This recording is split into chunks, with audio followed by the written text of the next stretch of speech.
Hi guys. So for my thesis, I'm working on the concept of immersive journalism. So immersive journalism is basically when you can transport yourself into the situation that the story is sort of woven around. So it's virtual reality. You're placed in that situation and you try and experience what the journalist is trying to tell you about firsthand. So as part of that, I think one of the most important elements is the fact that it employs 360-degree video. So you find yourself there and you're surrounded by the entire sort of setting of the story, and you can explore it on your own terms. You sort of become that first person there, and the barrier, which is the screen or your phone or whatever it is sort of removed, and you're put directly into that scenario. So one of the main things that, as a content creator, I required is the fact that I needed to actually invest in a 360-degree camera. And I spent a good month trying to figure out what I need to be buying. I went for a couple of conferences, and a lot of people had to say a lot of different things. And I think at the end of it, I just ended up a lot more confused than I was initially. But I mean, all's well that ends well. I actually ended up buying myself a 360 camera. So this is the one I managed to buy. This is the Insta360. Am I holding it right? Yeah, it's the Insta360 one. I think this is one of the newer versions that the Insta360 has put out, and this is Android compatible. So when I put up a story this morning saying that, guess what's come home, a lot of you had actually asked me how it is, and you'd asked me to use it and let you know what I thought. So, let me just put one thing out there. I'm the last person you need to be asking about anything technology related. My mother will disagree because I'm smart when it comes to handling technology for her. But when it comes to handling adult stuff that everybody else does, I'm a dunce. So I spent like a very large part of today trying to figure out how this camera works and what I needed to do and how I had to make it compatible for my Android device. I was a little apprehensive before actually going ahead and buying this camera because OnePlus was not listed in the list of Android compatible Android phones. So I was a little worried about that. But then I went and checked the specs, and I mean, I had the minimum Android. I think Android version 8, 7, or 6 or 7 or something, and they needed just like a 5. And you need to have OTG on your phone, and you need to have a couple of RAM specifications. So I was a little apprehensive. I tweeted and I emailed OnePlus and Insta360, and finally I actually ended up buying it. So I spent today trying to figure out what this entire thing worked like, and the reason I actually got stuck for a major part of the day was because this is, I think, primarily built for the iPhone. It's built for Apple devices.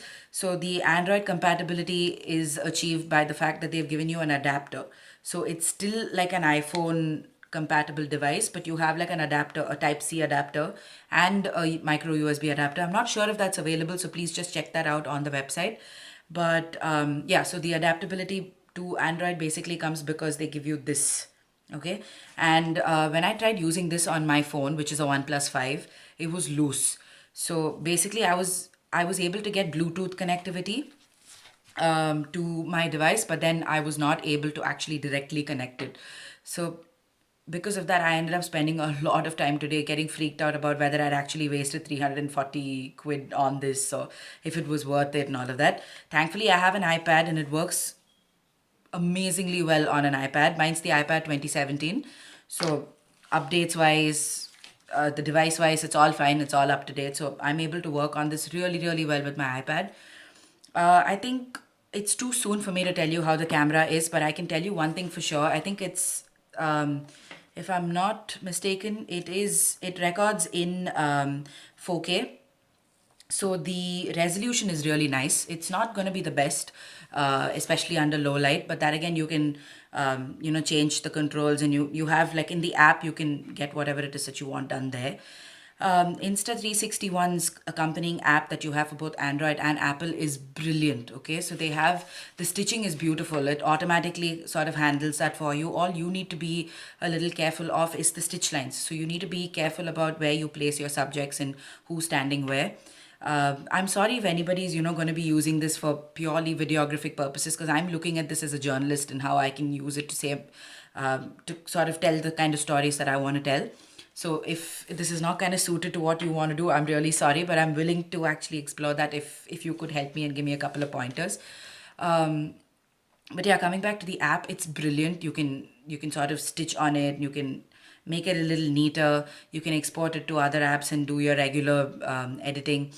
They do have a time lapse option. There is a bullet video option as well, which I'm yet to explore. So please don't ask me anything about it. It's taken me like 8 hours to actually get this up and working. So don't judge, but give me my time. I'll get to that whole pro state soon enough. So I think the other thing that I wanted to tell you guys about, considering a couple of you asked me, is that if you're actually planning to go for a 360-degree camera, this is personal preference. A lot of them don't mind having, the tripod showing in the shot, but I don't like it. I find it very shoddy, and it sort of comes in the middle of a user's experience. So I ended up investing in this. Okay, so this is their invisible tripod selfie stick kind of thing. It's amazing because the videos that I took throughout the evening were basically using this, and I can't see the camera or the tripod in any of the videos, which is great because it feels like someone's actually walking with me and exploring my house rather than me tagging this camera along and trying to do something that doesn't look neat.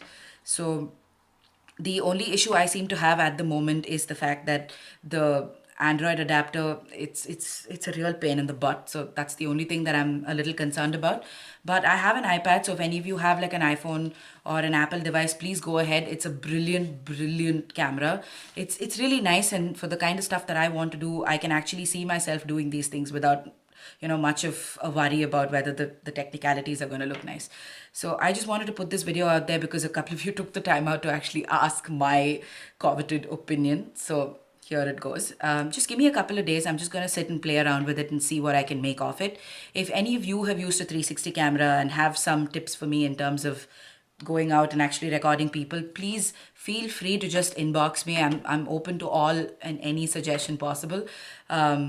Yeah, so that's about it. I will keep you posted about how this thing is going. If any of you out there are interested in taking up immersive journalism and are trying to look for a way to understand what it is, because all the information out there is it's a little too advanced for somebody like me who zero in terms of the technology, but can really get the nuances of the storytelling techniques.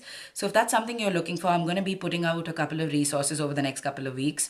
This is blog posts and videos like this. So please just keep an eye out on my social media, and I'm sure it'll be there. You'll find whatever it is that I post. And if you have suggestions or if you just want to talk about this, then you know where to find me. Just hit me up on Facebook or Instagram. Thank you so much for patiently listening if you've actually come till the end of this video.